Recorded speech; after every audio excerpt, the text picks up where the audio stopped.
Assalamualaikum warahmatullahi wabarakatuh. Perkenalkan, nama saya Laila Sari dari semester 2A. Di sini saya akan mereview kembali materi mata kuliah Hukum Pidana yang telah disampaikan oleh Ibu Profesor Dr. Hajah Heni Nureni SHMH beserta asisten dosennya yaitu Bapak Dr. Emrindi Aridayandi SHMH. Tinjauan terhadap teori kausalitas.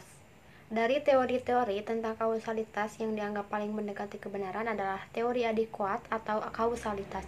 Tetapi untuk menggunakan teori ini perlu mendapatkan penambahan, yaitu adanya unsur kesalahan dari pelaku dalam melakukan perbuatan atau kegiatannya.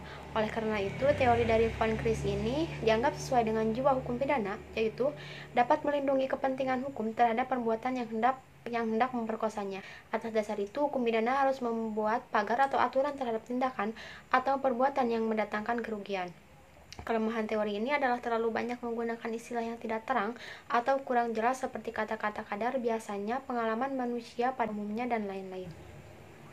Teori kausalitas dalam hal tidak berbuat muncul dalam delik omisi dan delik komisionis per omissionem komissa, yaitu delik yang dilakukan dengan cara tidak berbuat.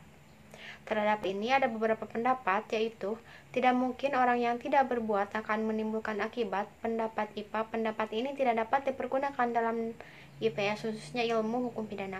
Ukuran dari sebab adalah perbuatan yang paling positif yang dilakukan oleh pelaku, sebab adalah sesuatu yang dilakukan. Jadi teori ini juga tidak dapat diterima dalam hukum pidana, karena bukan yang paling positif yang menjadi ukuran, melainkan yang ada hubungannya antara sebab dengan akibat. Sebab adalah perbuatan yang mendahului akibat yang timbul teori berbuat sebelumnya. Contohnya penjaga wesel atau rel kereta api yang menyebabkan kecelakaan kereta api karena tidak memindahkan wesel ketika kereta lewat. Menurut teori ini yang menjadi sebab adalah apa yang dilakukan oleh penjaga atau petugas wesel tersebut. Teori tidak dapat memuaskan karena tidak ada hubungannya antara jabatan dengan akibat yang timbul. Seseorang yang tidak berbuat dapat disebut sebab dari suatu akibat apabila pelaku mempunyai kewajiban hukum untuk melakukan suatu perbuatan. Kewajiban hukum tersebut merupakan suatu norma yang hidup dalam masyarakat, tertulis atau tidak tertulis. Kesimpulannya, menurut teori adekuat, suatu syarat dari akibat adalah suatu keadaan konkret yang dapat mempunyai kadar atau nilai sesuatu yang terjadinya atau sebab.